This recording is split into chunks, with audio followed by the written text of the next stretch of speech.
আমি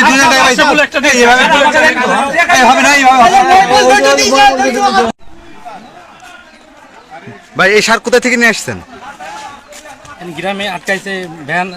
আচ্ছা, কয় টাকা নিল সার? 1100 টাকা। কার কাছে দিলেন টাকা? টাকা ওখানে যারা দায়িত্ব আছে কারা, নাম কি একজনের বলেন? নাম তো জানি না। একজনের নামও জানেন না? আপনার বাসায় গ্রামে না? কিন্তু ওরা তো এই গ্রামের না, ওরা তো এই গ্রামের না। ভাই কয় টাকা নিল সার? 50। এই সার কোথায় পেয়েছেন?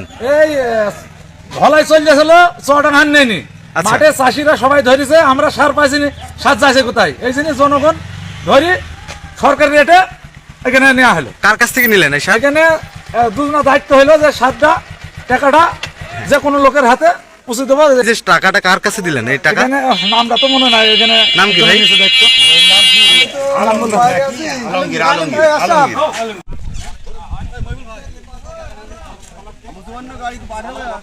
হ্যালো, ওই সার ভাই ব্লকে চলে গেছিল। হ্যাঁ হ্যাঁ, ব্লকে চলে গেছিল, আমরা আটকেছি। আটকানোর পরে আমরা ডিলারের দামে হলো সার নিচ্ছি বাস। কার কাছ থেকে নিছেন? ওই গাড়িওয়ালার ওই থেকে হলো ইয়ে আছে, কৃষি অফিসার রয়েছে। কই কৃষি অফিস? আমাদের টাকা গাড়িওয়ালাকে টাকা দিয়ে দিচ্ছি, সরকারি রেটে গাড়িওয়ালাকে টাকা দিয়ে দিচ্ছি। এই যে বর্তমান কৃষকদের যে সার দুর্ভোগ চলছে বাংলাদেশে, তো কিছু কালোবাজারি ডিলার এবং খুচরা ব্যবসায়িকরা পরিকল্পিতভাবে অনেক দূরকার সার আরেক জায়গায় নিজে বেশি দামে বিক্রি করছে। তো অতএব রাস্তার ভিতর দিয়ে এরকম রেগুলার সার যে এই চৌডাঙ্গাই থেকে কাথলি সার বাড়িতে সার পাচার হয়।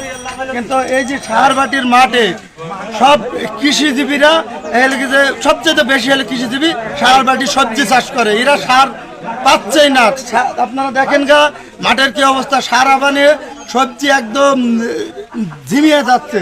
তাই পথের ভিতর দিয়ে সার যাতায়াত করার মাধ্যম দিয়ে কৃষকরা এই সার আটক করে এইখান থেকে সার সব কৃষকরা ভাগ ভাগ করে সরকারি রেটে নিয়ে নেয়। টাকা কাকে দেবে? টাকা অবশ্যই সেই ডিলার পেয়ে যাবে। কোন ডিলার? এই যে ডিলার হচ্ছে। সারের তো কোনো হুদিস নাই যে কার সার। এটা যে ভাবতে হোক এই গাড়িওয়ালার মাধ্যম দিয়ে পাঠিয়ে দেওয়া হবে। আমরা অবৈধ কোনো কাজ করবো না, আমরা ন্যায্য দামে সার নেবো, গাড়িওয়ালাকে টাকা দেবো, গাড়িওয়ালা সেখানে দিয়ে দিবে। প্রশাসনকে জানানো দরকার ছিল না? প্রশাসনকে জানালে তো ভাই এই সার প্রশাসনেও কম নাকি করবে, কোনো ঠিক নেই।